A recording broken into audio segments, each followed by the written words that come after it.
Hello, everyone who's not here. Since the link just went up 20 minutes ago. We're calling this the Lost File of Add Water and Stir. I have adopted Black Mom from the blog of the same name. With me is co-host Complicated Melody. Hi, everybody. This is Mimi from the blog Complicated Melody that has been on hiatus for about 3 months, but I can't even promise I'm going to get back to it. I'm trying. So tonight we are freestyling it because we kind of couldn't quite get ourselves together. So that's why we're going to call this the Lost Files, but I'm sure it's going to still be great. It'll be a bonus track. Yes, that's what we're going to call that. So how you doing, ABM? What's been going on for the last 2 weeks? Oh, I'm surviving. Blogged about our little bit of crazy this week where we'll talk a little bit about kind of this whole teenager boondoggle thing and kind of seeing it through adult eyes from a parent's eyes. Like, it's kind of crazy, but yeah, Hope did something kind of dumb this week and she's following some little crush around, and next thing you know, I'm picking her up on the side of the road. Side of the road. Wow, Side. what happened? Well, she got convinced that, they could leave the after school program and they could probably sneak back in, but that's not what happened. And so then there was just wandering around, and, she didn't wear a coat that day because she was trying to be cute. For this shenanigans that she was going to get into. And so I'm like driving to go, and she wasn't supposed to stay after school that day. But I'm driving by and I'm like, is someone on the side of the road? Like, did I just pass her on the road? Because she tried to go back to school, but if you leave school and you try to go back, you're considered a trespasser. Oh. So the cool people was like, run along. Get off the property. And then all the time that, all of these shenanigans were going on, she could have walked home, but of course she didn't. So then she was on the side of the road. So I did blog about it. And she didn't even know how to cover up her tracks. She could have just walked home and been at home when you got there, like, hey. Like a normal day, right? I can't. And so yeah, that took our whole, this whole teen period to a whole new level of really kind of like, I'm like, oh, okay, so this is what we dealing with. Oh, okay. We're gonna go get you microchipped. With this GPS. You got an RFID in her so you can track. But yeah, so it was okay. But we also we chose to celebrate, and we talked a little bit about that the last time. But we chose to celebrate our first year of placement. Our placement anniversary was a few days ago, and I kind of wondered how she would want to observe that, whether she would want to observe it at all. But we chose to celebrate it. Which is kind of cool because it was kind of a very, in some ways, really happy time because I was like, oh my gosh, she's here. And then it also was the beginning of an incredibly hard transition for us. So I didn't know, how we would really feel about it, but it felt good.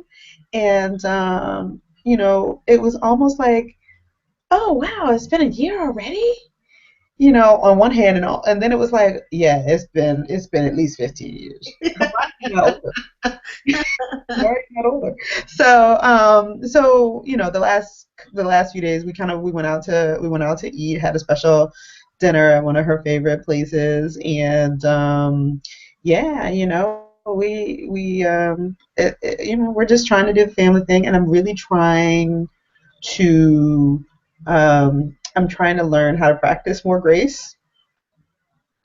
And I'm like, in the big fun fiasco, I decided to use a clip from the Cosby Show to yell at her instead of me actually yelling. Are you talking about the one where Vanessa went out and they were sitting on the couch? That one? Okay, for the listening audience who may not be familiar, why don't you recap the episode? So I actually put the It's clip. funny how I knew exactly what episode you were talking about. Well, and that's why the post is called Big Fun. And so, so the episode I think is called The Night of the Wretched, and Vanessa decides to go to Baltimore. Of course, you know they're in New York and Brooklyn, and she decides to go to Baltimore for a concert that she wasn't supposed to go to. And somewhere along the way, like they stop in Delaware, the car gets stolen. They decide to take a bus the rest of the way to Baltimore, and somehow they lose the tickets, and all of this kind of carrying on. And so, um, Cliff and Claire have to, go snatch her up. And all of this time, they're like, "Oh my God, is she okay? Is she all right?" And all this kind of stuff. And so when so the scene starts with them arriving back at the house, and Claire goes off. And she was like, if you were like in Baltimore having big fun in Baltimore, the wretched. And she talks about the emotions that she feels, and it's really, really funny. Check out the clip. It's on my post, and she's like, we were scared and we were terrified and we were worried and all of this stuff, and now that we know that you're okay, like we just feel rage. I'm just mad. I'm just mad. And so, I was we didn't talk about, hoping I didn't talk about the on the side of the road fiasco until the next day, because I just was so glad she was okay. And I was like, if I talk about this right now, it's not going to end well. So we talked about it the next day. And I said, I'm not going to yell at you. And I'm also going to I give her free passes when she does something stupid, like sometimes, not all the time. But I was like, because you recognized how stupid right it was. You recognize that. And you are sitting here waiting for me to kill you. So what I'm going to do is not yell at you, but I want you to watch this clip. And at first she was like, why am I watching this? And this is, excuse me, kind of dumb and everything. And then she goes, oh, okay, I get it. I said, that's really what I want to say. Right there. She said it. She said everything I want to say and more. And more. And so, so she knows now that that's, kind of where we are. So anyway, it's been a good week, couple of weeks. I've got some travel coming up this week, back on the road, and my birthday is coming up. Hey, Whoop whoop. So, so looking forward to that, and just all kinds of fun stuff coming up in the next couple of weeks. So what's going on in your world? Oh yes, and do we have beverages? I have the red cup full of water today, so I don't have any beverage, but some fresh, refreshing water. What about you? What are you drinking? Well, I do have a future adopter who I know eventually will do the recap of the bonus track to know. Because I told her, she was like, nobody was drinking in the last one. I was like, we didn't talk about it.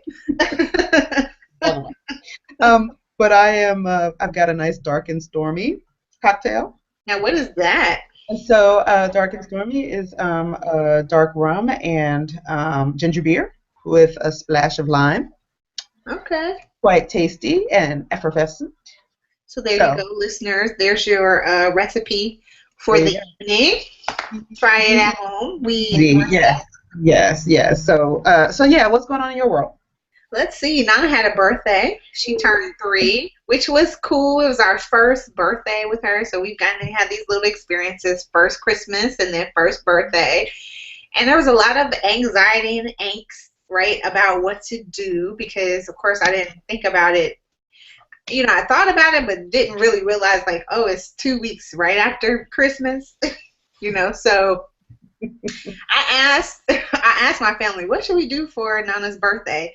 And all the responses back came back like, nothing really, just have some cupcakes. She's only 3. And I was like, oh, so and she goes to a daycare where so far we've only been invited to 2 parties, but both of them have been at like some jumping place, something like that. Cool. So I agreed, with a little bit of feeling like a little remorseful, like, okay, well, let's just do cupcakes at her classroom. So we we got like a tiara, had a tiara with 3 on it, and hats and plates and goodie bags and everything. So she had like a party in her classroom, Okay. which was cool. It was still a party. She got to, Yeah. say happy birthday and everything. And then what I did was she has a little girlfriend, and they look like 2 little old women together. When they see each other, they're like, hey, and they hug each other and everything. So I took her and her girlfriend. We went out to eat lunch with Wow. the Build-A-Bear. And so they got to Ooh. build.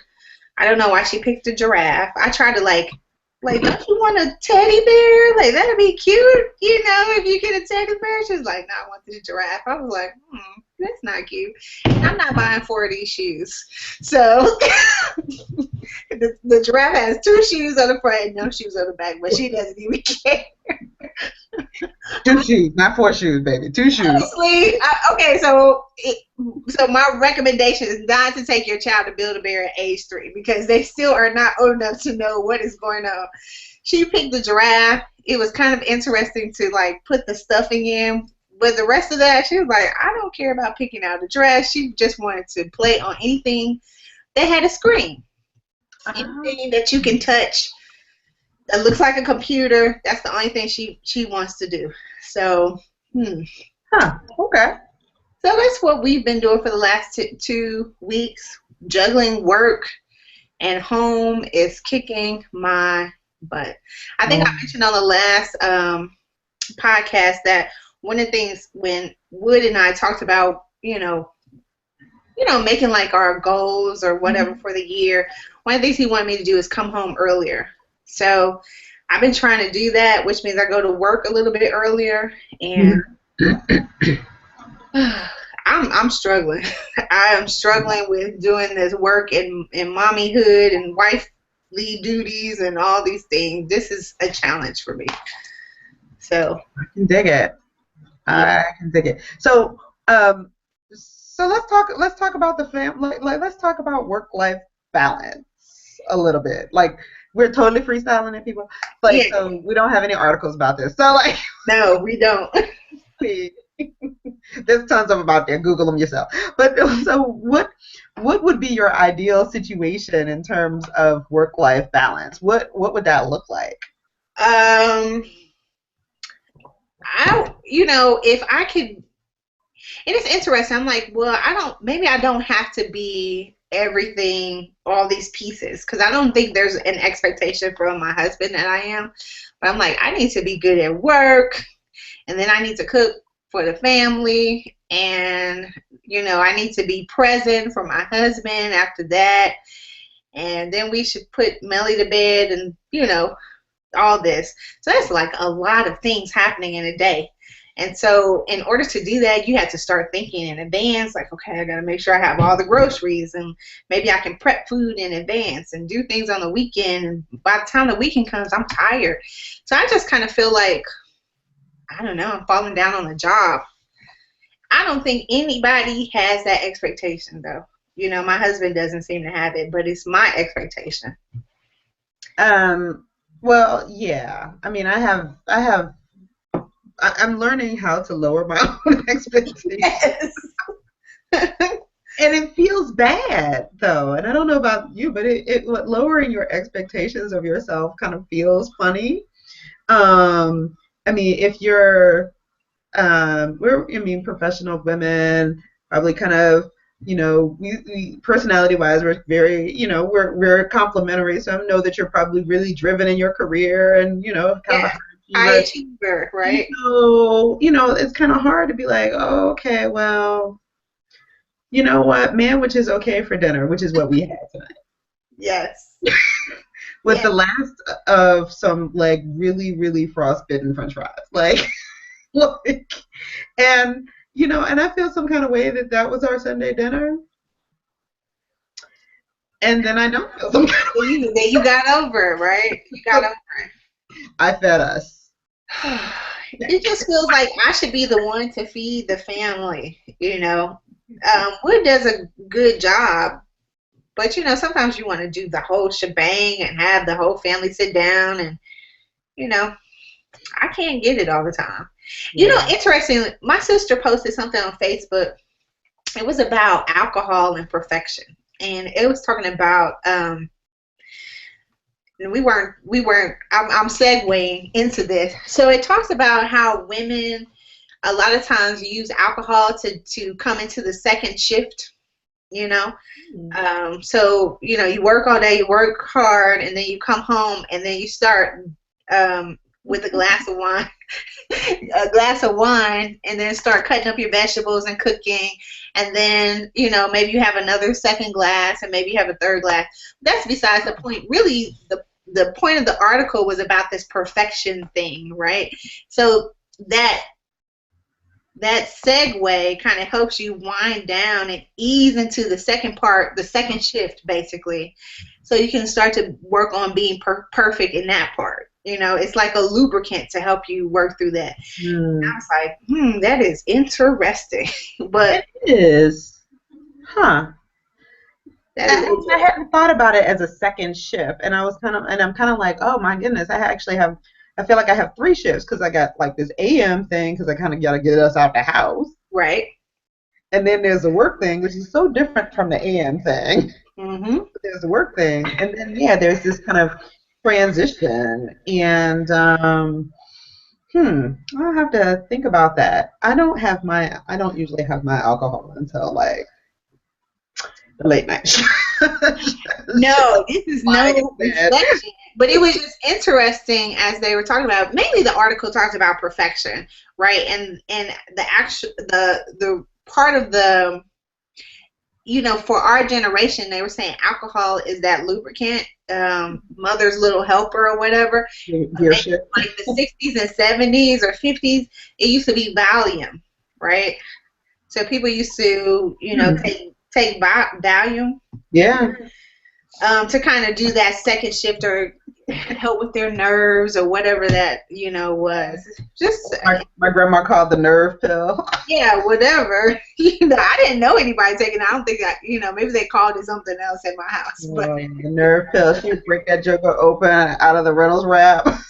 yeah, I need my nerves bad, girl. I got to take this.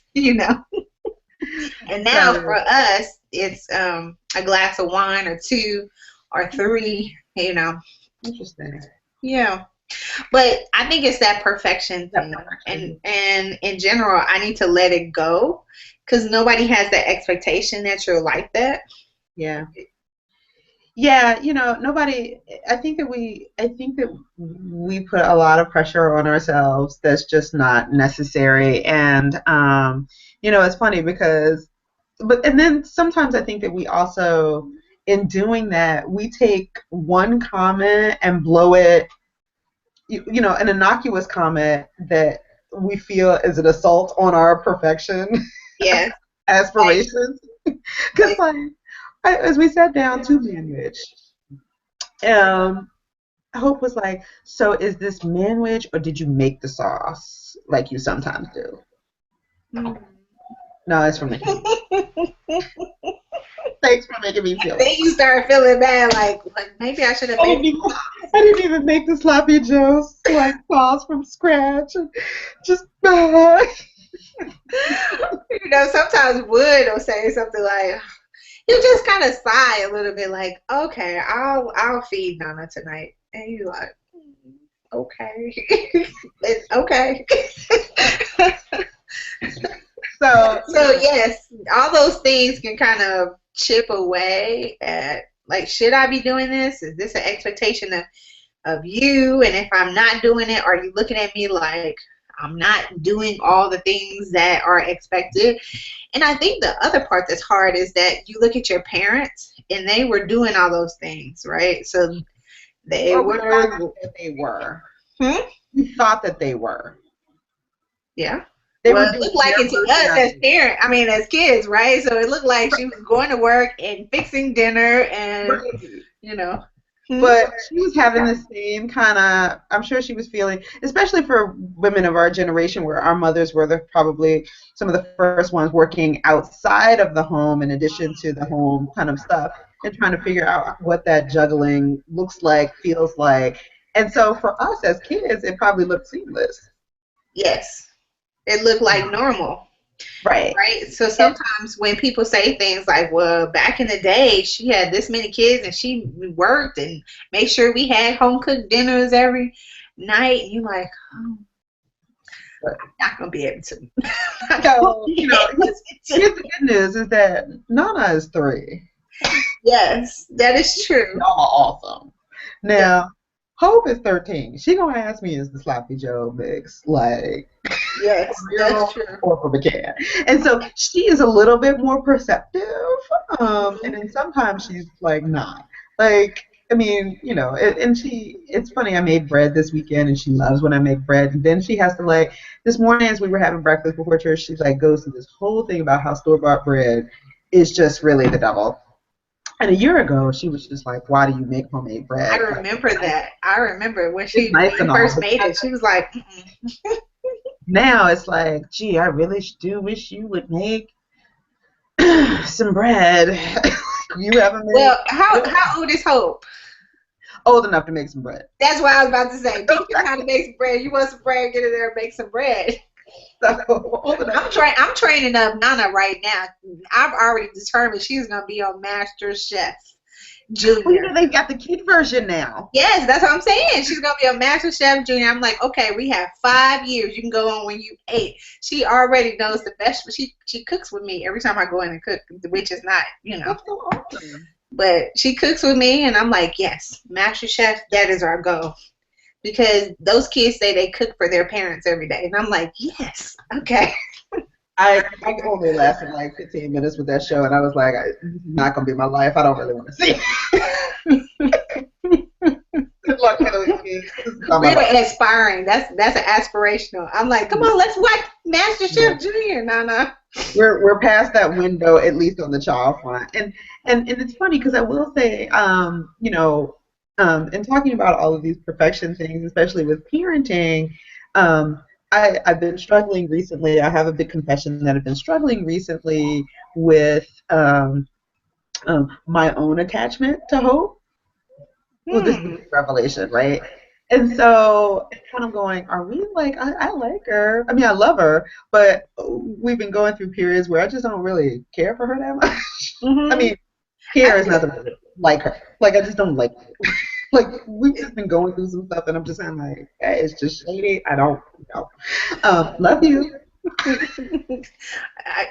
so is this something, do you think this related to adoption, or is this something that normal parents of just every teenager goes through where they just do not care for their kids at this age?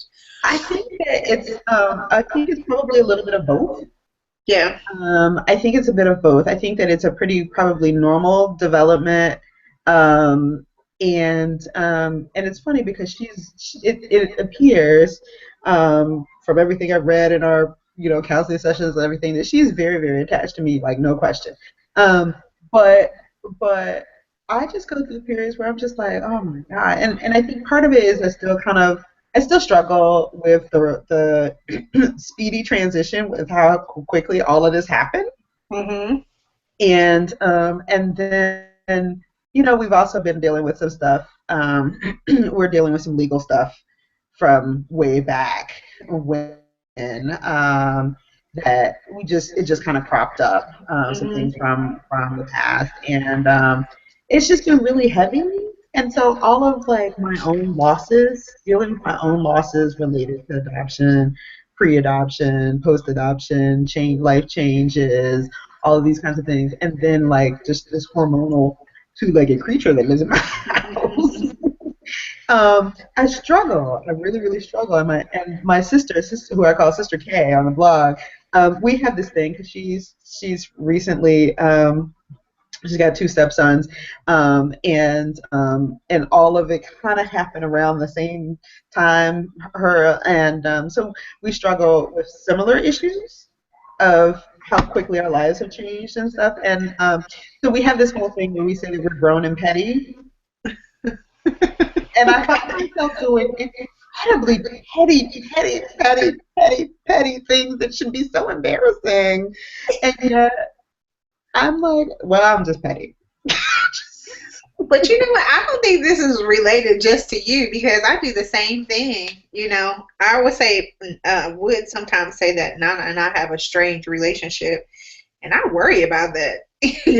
Sometimes I do petty stuff to her too. Like, no, I'm eating all this edamame by myself. Just why can't you give her an edamame?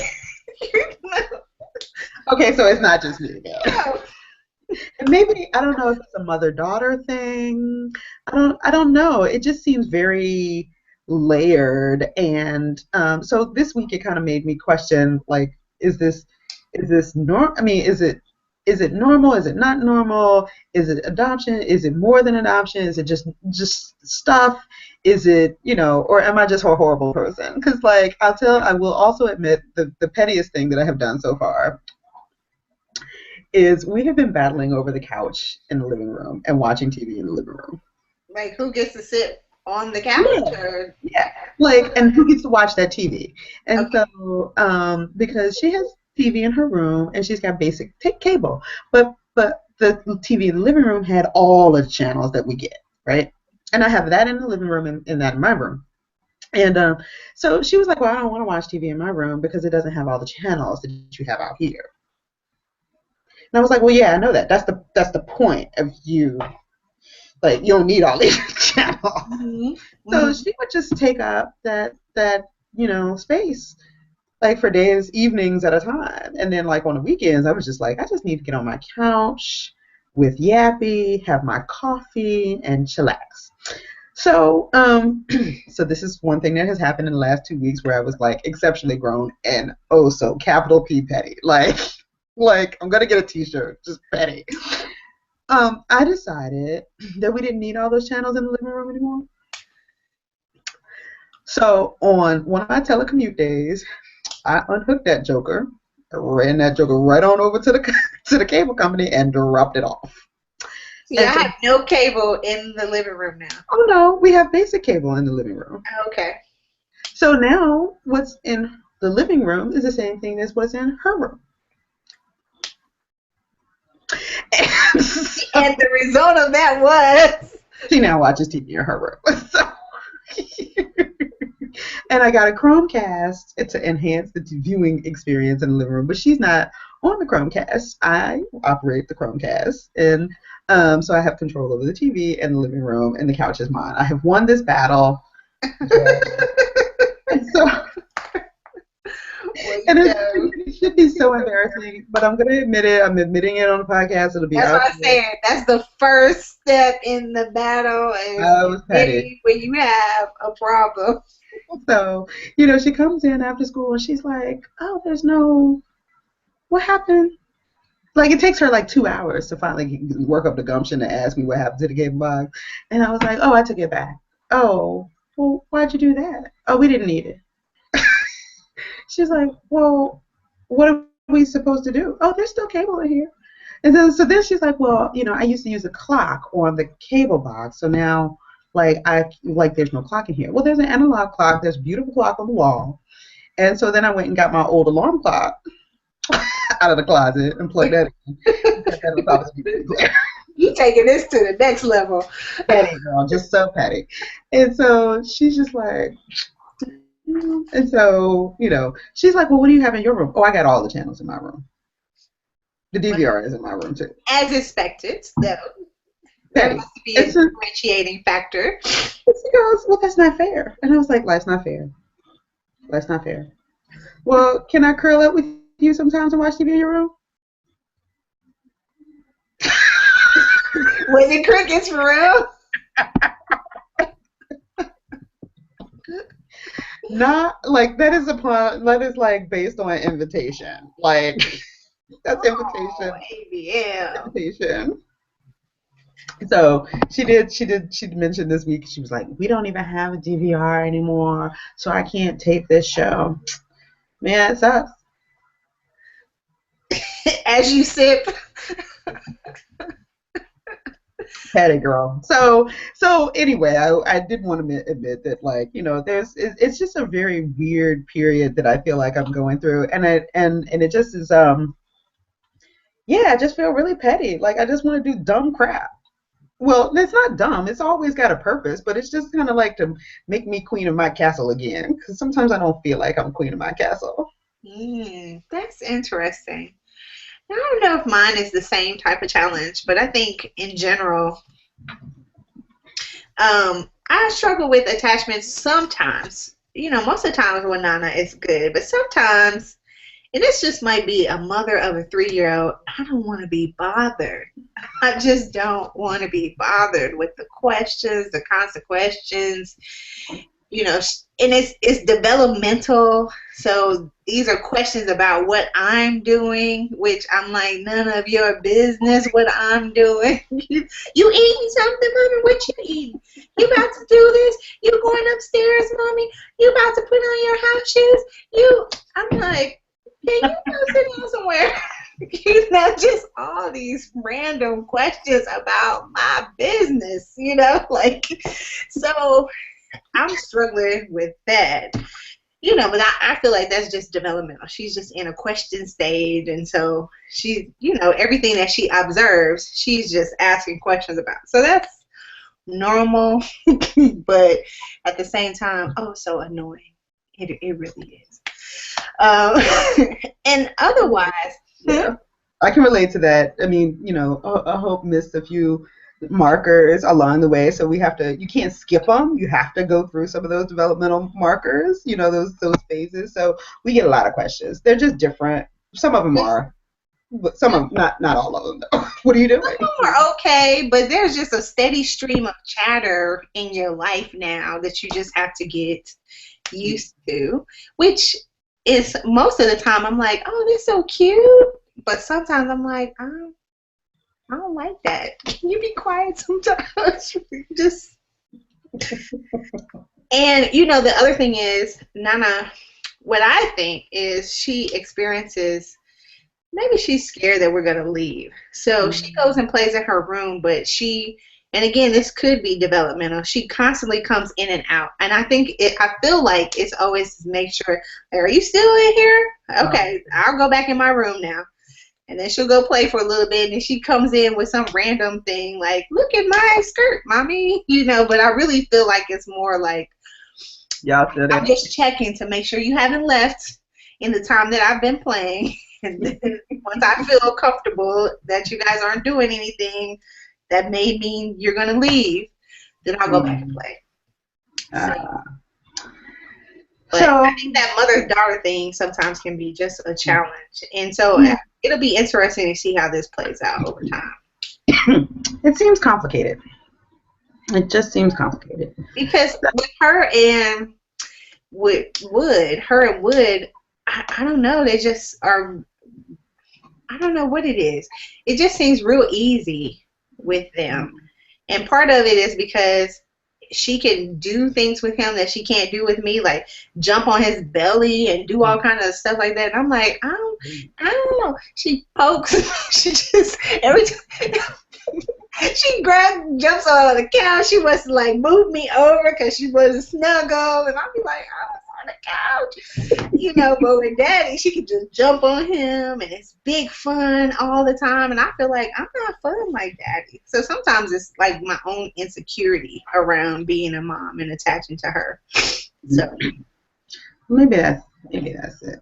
So you sent me this great list of boring things that we moms find are awesome. yes, So this seems like a nice segue into that. yes. So why don't we get into that list? Okay, so this post was from the Washington Post. It was by Samantha Rodman.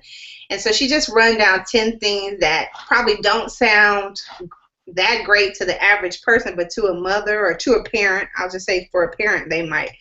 So number 1 is getting a latte. So what do you think?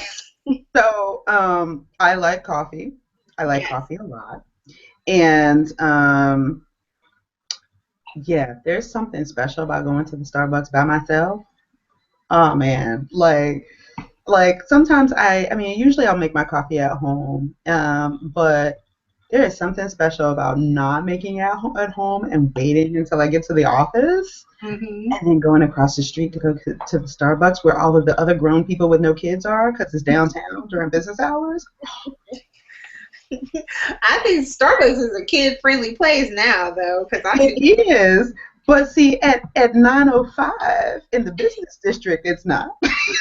that You is better not bring true. a stroller up in that joint. You better not. The I line think is like 30 people deep. There's no room for no damn strollers up in there. I think something special about just going any place by yourself. Really, honestly, like getting a coffee, going to Target. I mean, anything. Yes, Sometimes I go to the sushi place, and I just sit at the sushi bar, and I'm just by myself, just me enjoying looking around and just pretending like it's just me right there. yes, yes, yes, So, yes, yes, yes. Going anywhere by yourself. So, okay, number two. seeing a friend without kids at your feet. I'm not quite sure what the at your feet means, but seeing a friend without kids, I like that. Yeah, I'm about that too. And it's so funny because when I saw this, the kids at your feet, like we were in church today, and like somebody had just put their kid, like they put a blanket on the floor, and then like we don't have pews, we have like stadium seating, and like they had just put like a little blanket out and like put the kid, a toddler on the They're like, you can play right here. so and they're like, okay, well we got some feet that are boundaries, like he'll be all right, like. Yeah, that's it. And so I thought of that when I read this, and I was like, yeah, I can imagine that they would be feeling this one. For I'm starting to go out more without hope. Like I went to brunch last weekend. Like I was like, we got to go to church on Saturday night because I have brunch plans. I'll be back in a couple of hours. Right. Well, when I went to visit a friend and she wanted to go to dinner. She's like, I want you to meet my new boyfriend and I want to meet Nana, so maybe we can go to dinner. And I was like, no, we cannot. Well, first of all, since you don't have kids, you don't understand that if we go to dinner, I'm It's gonna gonna be at 4:30. it's gonna be all about her, right? It's gonna be all about ordering the food, making sure the food is cut up appropriately, telling her to stop, put that down. No, you can't drink your milk until after you finish your food. Should be wanting, drop stuff on the floor. Let me pick that up. So all this conversation, this ideal that she had about how this was gonna go, I was like, no, we can meet for lunch. We can do lunch. That might work. You meet for lunch, and probably not with your boyfriend. Just me, you, and her meet. If you want to meet, you have to like reschedule and shuffle things around. So Yeah, it's a big to do. yes, It is a big to do. because it doesn't work like that. And on top of that, I want to chat with you about real stuff, right? With my friend, I can't do that with Nana right there. I can't talk about how I want to run from the house screaming and she's sitting right there. That's rude. Look, and if you can't do it with Nana, you know I can't do it with. I know, exactly. So sometimes you just need to meet with your friends without your kid. Now I like play dates. I actually like taking Nana with me and going around visiting people. And she's a good road dog. I think I've said it multiple times. But Yeah. sometimes I need it by myself. Mm, yeah, yeah, yeah. Taking Hope to meet new people is still incredibly stressful a year later. Very, very stressful for her. She really gets very anxious. So, yeah, we no new friends right now. And I can understand that because I think that's normal in general, right? Just Yeah. meeting somebody that you haven't met before for a dinner thing, so you can't leave until you finish eating. So Right. Right. And so yeah, it becomes really so yeah, no new friends, no and it's tough because I had one friend in particular who was like, you didn't like why haven't I met her? And this was like a couple months after she got here and I was like, you have no idea what we have been through. Like I ain't trying to like how about we meet you at the drive-thru at the McDonald's? Like, why don't you put a car in front of us? we can say hi, we can hug, you can wave to her through the window, say hello, and then we gotta go.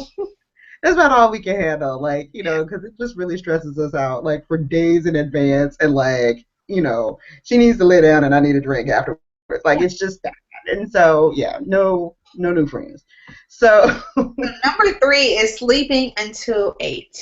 So Nana gets up every weekend day at 7:05, and it is. I'm like, please, baby, go back to sleep.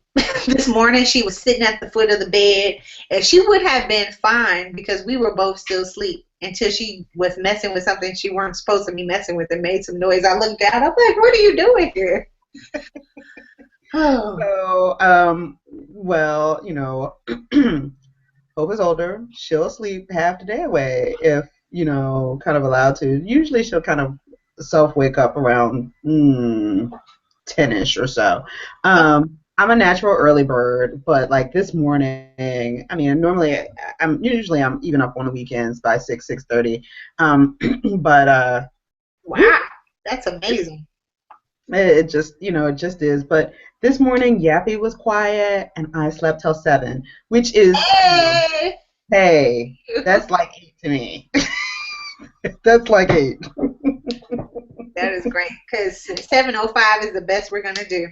Oh man, 7 was fantastic this morning. And if I knew that I could get away with probably laying there for another 30, 40 minutes, I probably would have, but I really needed to take him out. So there's that. But it was Um, good. It was good for me. It we was. we've tried everything. We've tried keeping her up late. We've tried like changing the food schedule. Nothing works. She still wakes up at the same time. So Same that's it. time. Creature of habit. So Or number 4. exercise. Yes. Oh man. So are you getting exercise No. besides chasing the toddler? You know what? Before Christmas, I was getting my yoga in. I was great, right? And then we kind of threw in this, I'd like you to be home earlier, right? So, because what I was doing is leaving work and then going to yoga, and that was working out. And now I haven't figured out how to quite fit that back in. Like, do I come home and then when everybody's in bed, then I go back out to yoga. And by that time, I'm like, I'm tired. I want to go to bed too. So Mm. I have not figured this exercise thing out for myself. What about you? Well, I realized last summer that I needed to join a 24-hour gym, and and that helped a lot because sometimes I'll go late at night. Usually it's early in the morning. And then last month, yeah, it's still in January. So last month, Planet Fitness opened, and they're 24-hour too, like in walking distance. Like I feel like a fatty if I don't walk. It's like 1,500 steps according to the Fitbit. Like it's right around the corner. Like, there's Um, no reason just why. like yeah, like it takes me longer to like heat up the car to like drive over there and like drive back than it does for me to just walk. And so I'm on it, and it's just wonderful. And they were like, oh, you can bring a guest, and kids 13 and over can join Planet, as young as 13 can join Planet Fitness. I was like, oh, mm-mm. No, I'll be doing this by myself. She can't join. She got gym at school. She ain't coming here. Like, you can't do that. So I really do enjoy that time. It's my time. I'm Netflixing, watching stuff on Amazon. That's my time to just kind of get it together. I'm trying to get back into running, which I haven't been really into since I went back to school. So that's been almost 5 years now. So I'm trying to get back into running, and yeah, it feels good. Okay. Let's see. 5, grocery shopping alone. I Yeah. actually don't mind shopping with Nana, but when I go by myself, I can like explore things. She doesn't tantrum, so she's really good. She's not one of those kids that falls out in the store when she can't have something. She doesn't really ask for too much stuff. But the explore, there's a lot of stuff in the grocery store. Like so much like specialty things and different cheeses and meats. And then the dessert aisle. I mean, you can take a long time in the grocery store if you wanted to. So that could be a luxury. So I like going to Trader Joe's and Whole Foods by myself. Oh, I love it. And more recently, I've gotten to really enjoying going to Costco by myself too. Really? Um, Is it yes, because Hope asked for too many things, or she does, and she'll start asking questions, and well, sometimes she actually doesn't ask questions about stuff she wants. She does this kind of what she thinks is reverse psychology, kind of like, hmm. But she doesn't. It does. I'm like, it doesn't work. Have I bought any of that crap yet? No. And so, it's just like, gee, I just really, wish, I don't like Cocoa Puffs at all. Good, because I ain't bought them in like 6 months. Like, I'm not buying them. Like, what? Or, I really, gee, how long has it been since I had Fruit Loops? I don't know. I can just see y'all walking down the aisle. Girl, like when we And get as you continue to walk right past those Fruit Loops too, and she's like, "All right, bye, Fruit Loops." usually like we are a walking comedy tour when we go to the store together, like because by like the third or fourth aisle we're kind of bickering and people are laughing at us. Like so it's really special to go, and so I make sure that I go to the specialty places without her because they're just like, sometimes they'll have wine tastings and snacks and stuff. And so when I take her to like Costco, like we have to, it's like trick or treating with her. We have to like do every you know sample, and I just don't want to. I don't want to. I just want to get what I want to get and go. And then, I will go have my piece of pizza by myself. Okay. Okay. So, All yeah. right. Number six is movies. That's kind of my thing. Like I still am able to make time to watch the stuff that I want to. Um, what about you? Well, Honest, you do have that whole couch situation that you just talked about. I So can watch movies whenever I want to. I see they made sure of that. Honestly, though, the movie thing, it's so rare that I actually take her to the movies. We'll watch movies together at the house sometimes.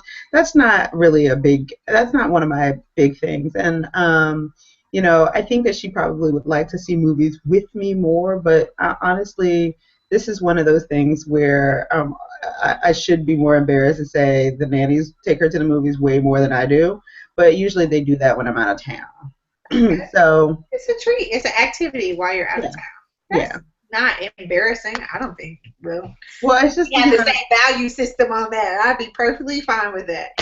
well, it's one of those like expectation things. I'm like, oh my God, the nanny is doing more, doing the most, and doing more than me. Not really, but it's just an activity that, I buy those tickets, the movie tickets at Costco. They're cheap, Yeah. and it's a thing that they do together, and she seems to enjoy it, and so you know, whatever. Phone phone calls. Do people talk on the phone that much? I still enjoy phone calls, but it seems like my friends don't.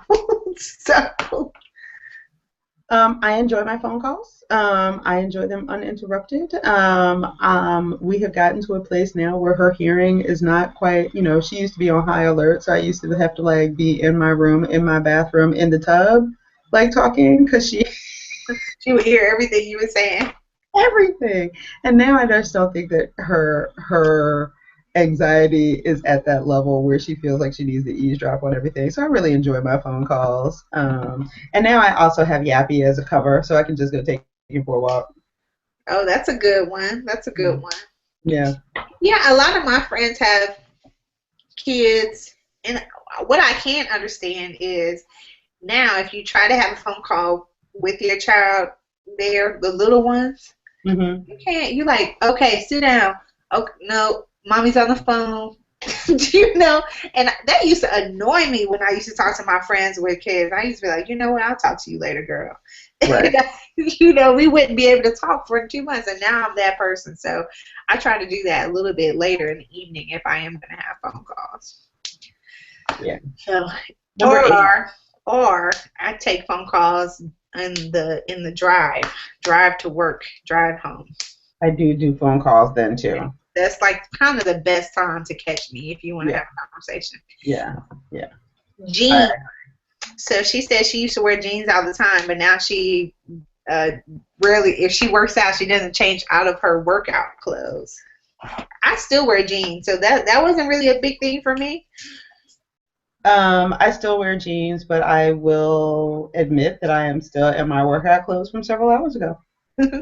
Well, I will say though, what I have a problem with is finding jeans that I feel fit appropriately, you know. So I'm glad they're going back to making jeans that fit over your waist now, because I can't do the low rider. I never could do low riders even when I was Those younger.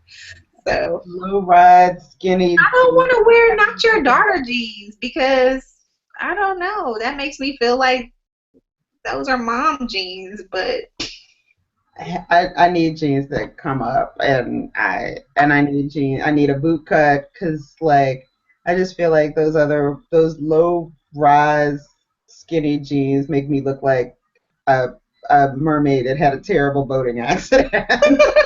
have you tried those not your daughter jeans? No. Okay, well, I can't recommend them, but you might want to try them. Maybe they'll get, you know. Maybe they'll do something for me. Like Hope is a skinny jean kind of girl, but she's long and lanky too, and they look really nice on her. But I need my boot cut. So, but yeah, I wear jeans. It's not a big thing for me. The mall. Uh, no.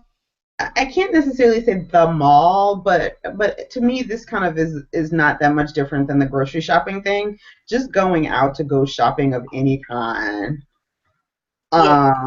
unaccompanied is a special thing that I get excited about. Yesterday, I went to Stein Mart to go buy a new comforter for my bed, which that by itself was exciting. New bedding. You know, it's interesting because she was talking about the mall is like a good place to go. Like now she finds the mall really exciting as a mom because it has like play areas and stuff. And I remember before we had Nana, I would go to the mall and I'd be like, why are all these people here with their families like on a Sunday? Like this seems like a lot of things happening. But so I think it is entertainment for some people to go to the mall with their family and go pick up something. That feels stressful to me. Like I don't want to do that. It seems very busy and very germy. Those play areas seem like they're just a staph infection just waiting to happen. I just don't. I need to know. Do they wipe them down? It's just gross to me. I just. I don't. You know what? I don't know. But Nana has never played in one, and I'm not a person that's just gonna be like, let's go to the mall. So, and Yeah. then the internet. She's saying the internet is awesome, but I thought it was awesome before kids and after kids. So Yeah. nothing. Yeah. I still love the internet, and now I get to do it on my couch. Yeah. I get to surf on my couch. Yep. So there's that. I love it. Yes. So So awesome. yeah, most of those things though, I do find them rather exciting. I do. I do. Especially the parts where you just have. I think it boils down to when you are able to make some time for yourself. Yeah. That's awesome. You know, you love your kids, and you. I mean, I enjoy spending time with Nana, but I enjoy myself too. So sometimes I just want to hang out with me. Yes, I want to Sometimes hang I out want with to hang you. out with Wood too. Yes, you too, baby. I want to hang out with you too. I had to put that in there just in case. Shout out to the men in our lives. You too, baby. I like spending time with you. And you too, Winona. Good times reference for anybody that missed that. So I had one other thing. This is like a totally like off the cuff transition, but I had one other thing that I wanted to mention before we kind of scoot into a quickie wind down and recommendations segment. Is there was a great blog post a few days ago on Better Not Broken, Okay. and great blogger, writing about kind of some interesting things. She writes about relationships, and violence in relationships quite a bit. But she also this week kind of this seemed. I haven't been following her for a really long time, but I have been reading her for a few months.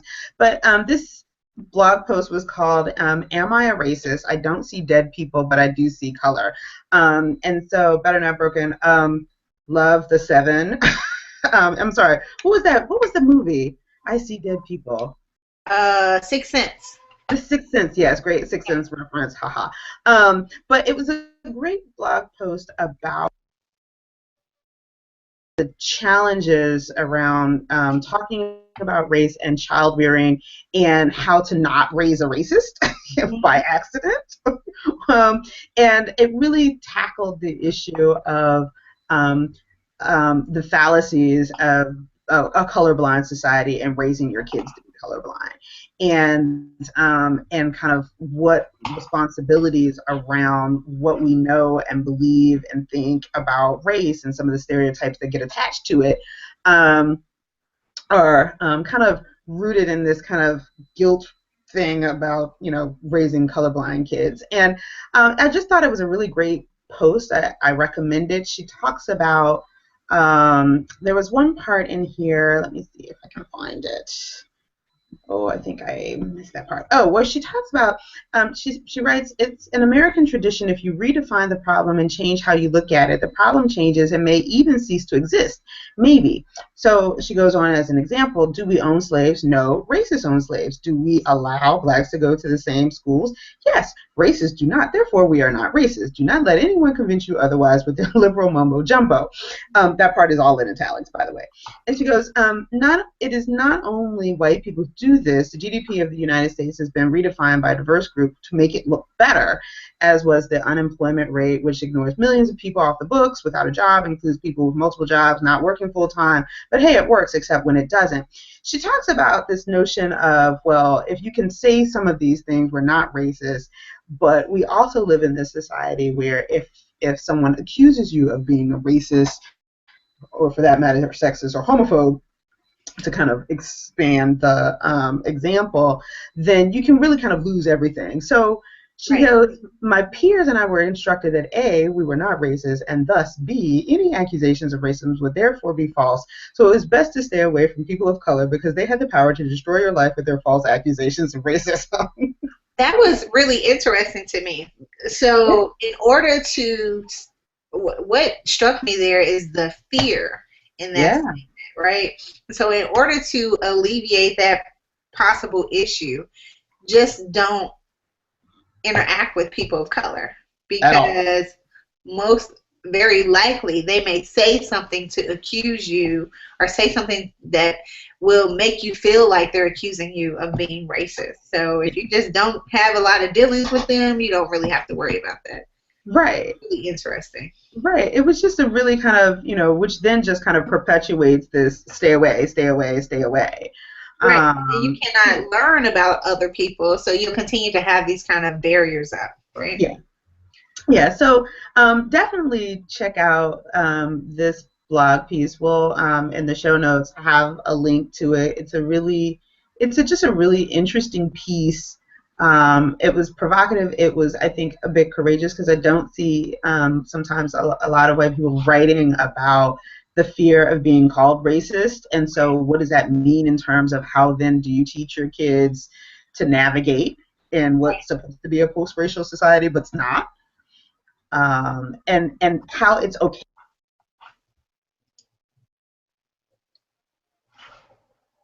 to it. Hello? Yeah. Oh, for some reason you were muted somehow. Oh. Got you. We're Okay. back. Okay.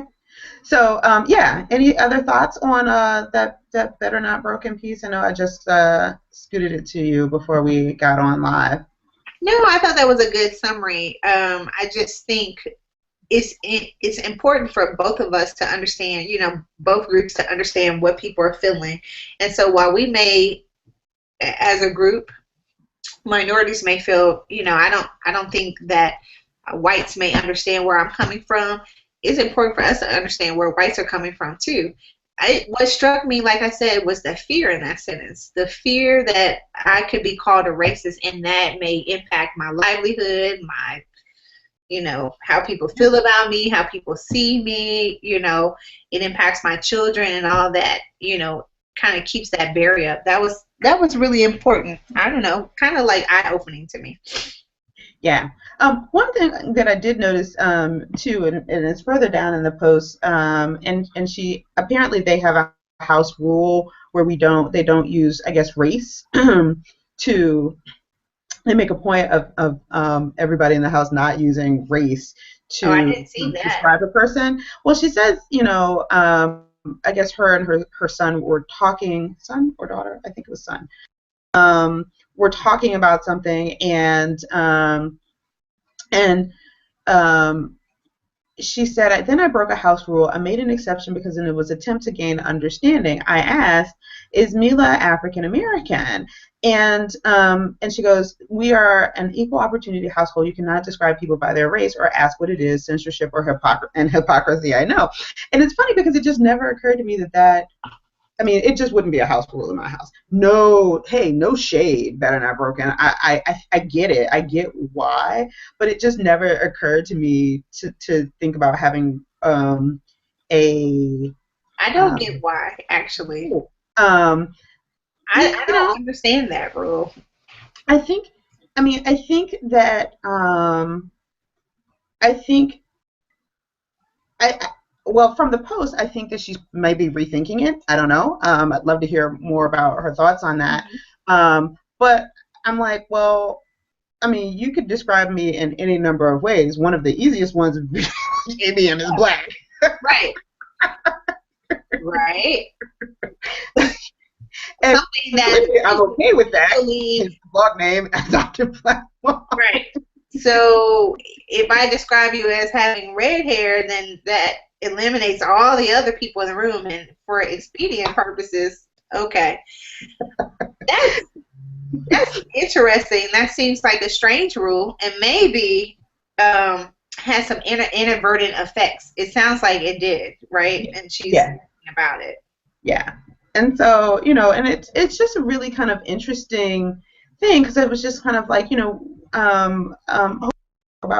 about race all the time, and it never occurred to me not. I mean, the few times that in my life where I found myself in situations where I was like, okay, I'm not going to use race to describe this person. I was like, this is so okay. So the guys. I'm in a room with many of my colleagues, older white male, comb over, salt and pepper, all kinds of stuff, glasses, whatever. I'm like, well, he's got a comb over, kind of balding, middle age. Okay, but there's like 5 black guys. Can we at least narrow the Yeah, field out of like 50 people? yeah. So kind of going through the gyrations of like not saying, well, let's narrow this to the 5 black guys we talked about, and then let me go to the secondary characteristics. That's It never occurred to very me to have a rule interesting. like that. But I think that it was. I think it was a well-intended rule, but I think, yeah, I think that this post kind of tries to unpack and tease through some of the challenges with having rules like that, maybe. Right. And I So think anyway, again, it speaks to that kind of fear of talking about race, right? If I talk about it and maybe I say the wrong thing, or maybe I describe somebody in a way, like what's the right word to use so people don't get offended. So I think there's a lot of concern, and I feel like it's coming from a good place, but may yeah, have unintended consequences. yep, yep.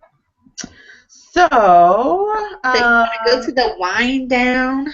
yes, I'm finished my cocktail. But, so anything good on TV? I think our shows start coming back this week. Or rather, Blackish. maybe, yeah, is Blackish back? Yes, Blackish is back. Oh. I haven't I've been taping them, but I haven't watched them all. So I did catch up, but it's been a little while since I caught up, so now I don't feel as caught up.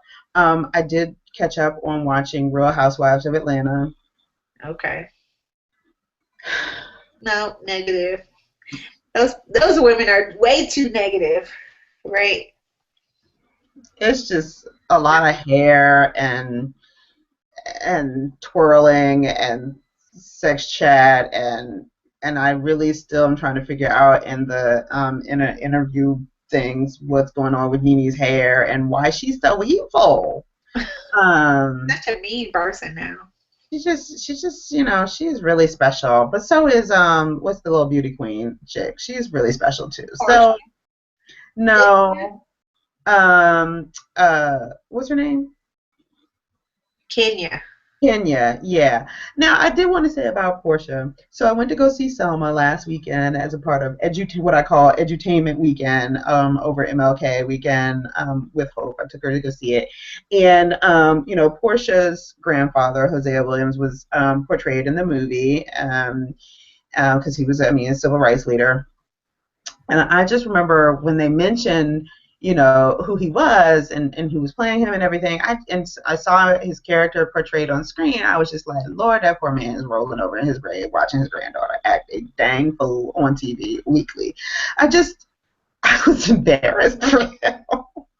It just was It's embarrassing. interesting because when she first came on, she made a very big point of saying, "This is my grandfather, and I work for the foundation that he has, and this is the type of work that we do." And it just seems like that got away from her. It So got away from her, and I was like, good Lord, he did not.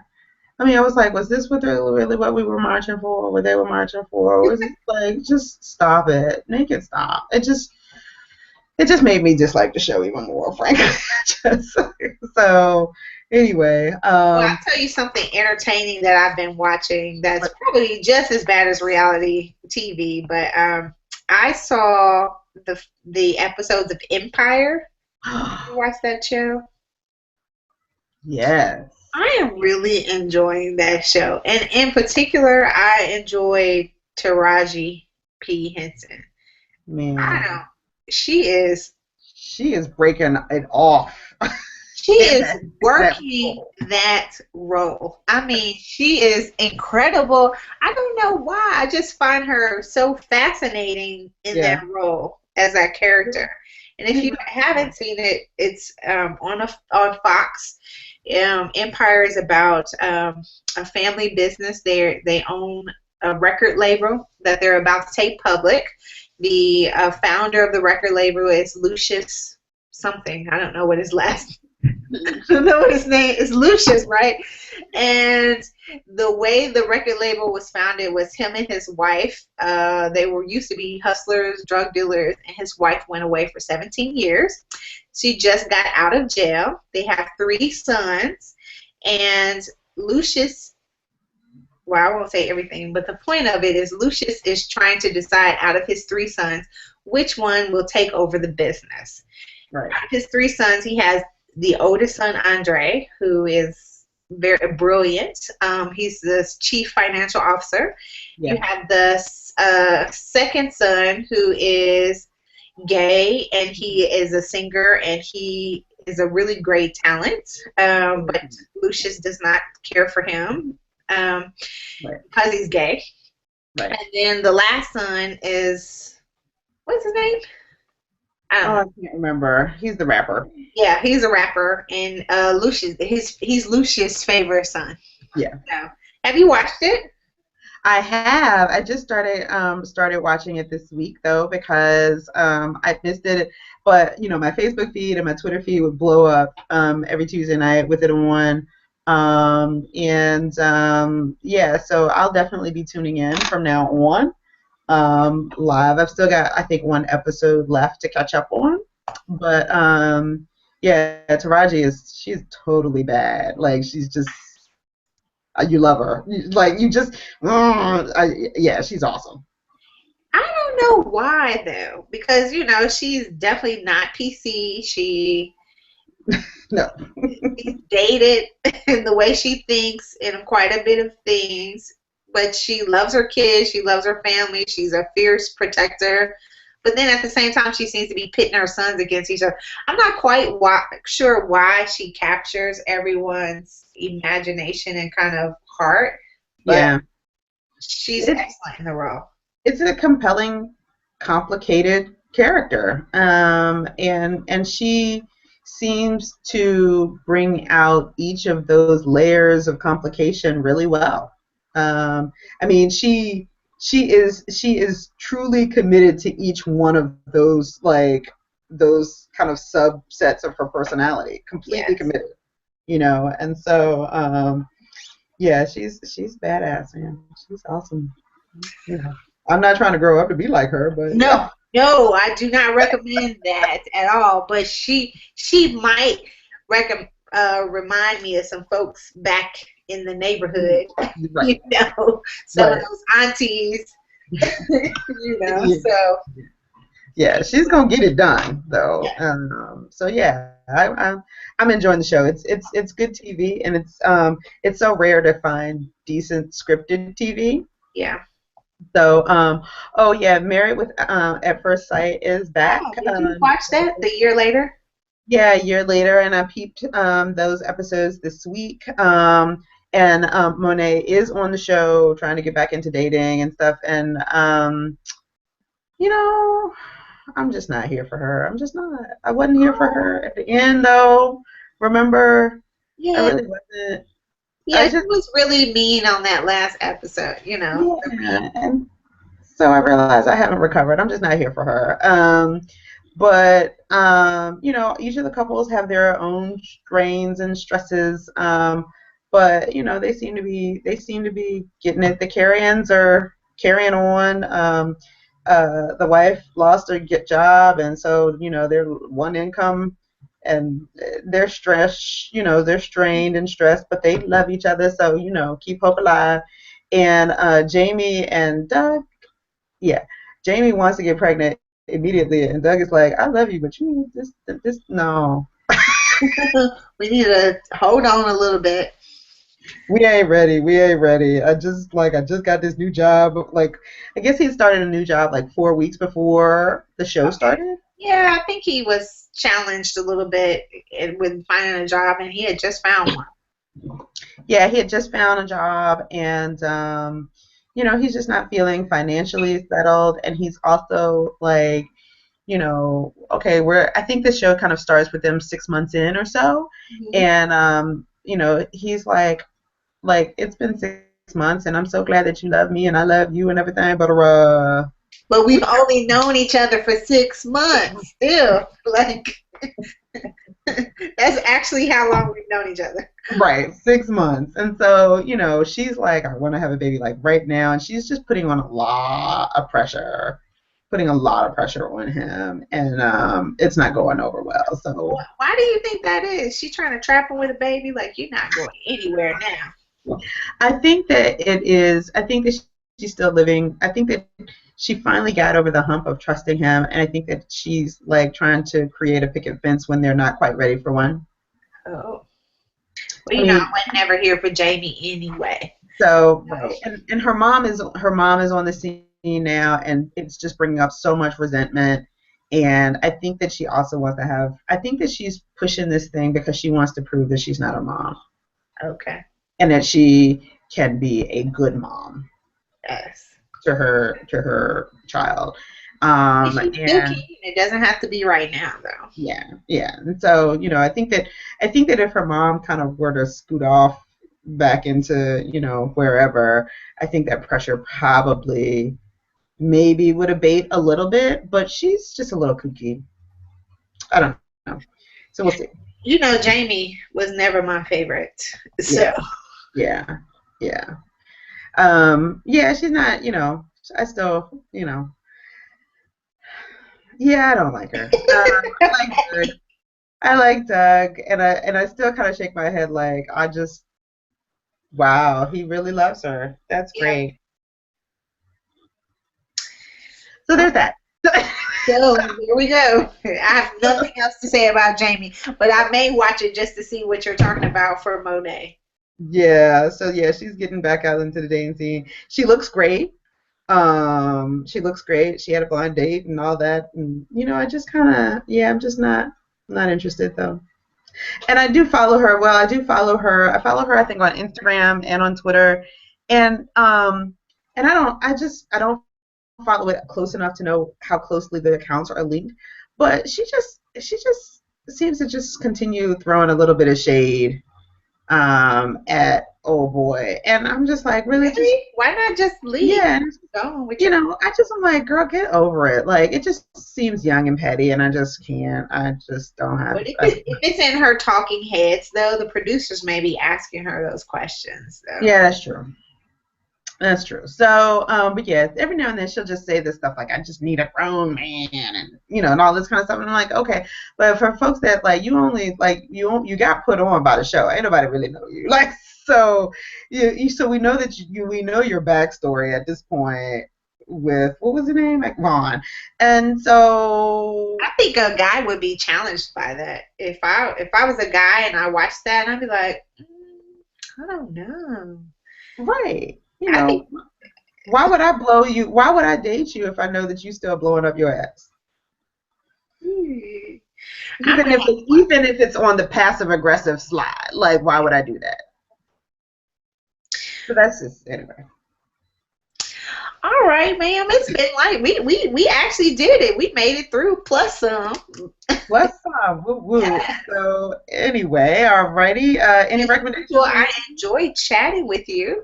I did too. It's like just girlfriends getting together. Yeah. Who's that? What was that? Number six or something? Yeah. So no, it's great. It's great. So we will, folks, we will get back on our regularly scheduled programming very soon. Yes. Yes, we will. Yes. So in the meantime, though, why don't we wrap it up? Any shout outs or recommendations? I don't have any. Uh, well, I said I have one recommendation for my skin. I've been using Oh the yes. old school African black soap. It has done amazing things for my skin. I was telling Mimi before the show that as I get older, wiser, and my skin regimen gets like simpler and simpler. Like we are down to soap, water, and like shea or cocoa butter or like whatever, whatever like moisturizing thing I can kind of grab at the moment. And yeah, That's because you so got that real black don't crack skin. I'm working on it, but Everybody is not able. Don't, don't let that smooth taste fool you. Everybody's not able. but anyway, that's my recommendation. It's done some really great things. Thanks. I think my perfect breakdown has nominated me for some recipe thing. I'm going to get around to that in a couple of weeks. I'm slow on those nomination things these days, and trying to get my rhythm back with writing too. But thanks for that. I will definitely pick it up soon. All right. Well, I have no recommendations and no shout outs, but I did want to just let you know where you can find me. If you Yes. want to check in, I am on Twitter at Mimi Complex. You can find me on the blog, or you can read some of my old stuff on the blog at complicatedmelody.com. That's melody with an I. Um, and that's it. What about you? Where can they find you? So you can find me, of course, on the blog adoptiveblackmom.com, on Facebook, Adoptive Black Mom, and I'm on Facebook a little bit more, and that feeds to my Twitter, I've which is been seeing that. Adoptive Black Mom. Yeah, I've been trying to kick it a little bit more on Facebook these days, and we'll be posting some new pictures of the yapster, who's getting big. And by big I mean like he's over 5 pounds. He's my sweet baby though. So, but yeah, he's my little love bug. I got a tall one and a short one, and they're great. So yeah, but you can find me there, and of course you can hit me up on email. I am responsive to that as well at adoptiveblackmom@gmail.com. All right. So. Well, there we go. That's our show today, and we will let you guys know when the next one is because we don't have a schedule yet. We'll try Thanks to so give you much. a little bit more time. Yes. Thanks so much. Have a great week. All right.